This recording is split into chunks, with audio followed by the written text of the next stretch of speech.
మకర సంక్రాంతి పుణ్యకాలని పురస్కరించుకొని పంచాహ్నిక దీక్షతో 7 రోజుల పాటు నిర్వహింపబడే సంక్రాంతి బ్రహ్మోత్సవాలు 3వ నాడైన శ్రీ స్వామి అమ్మవార్లకు విశేష పూజలు నిర్వహించారు.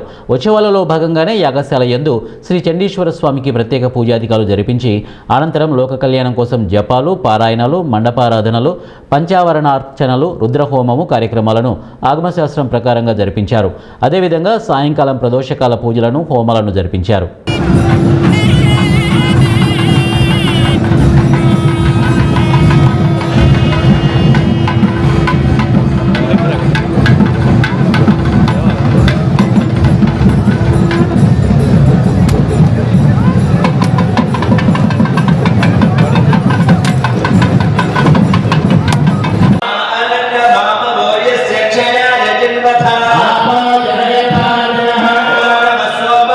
रुद्राय च नमस्ताम्राय च अरुणाय च नमः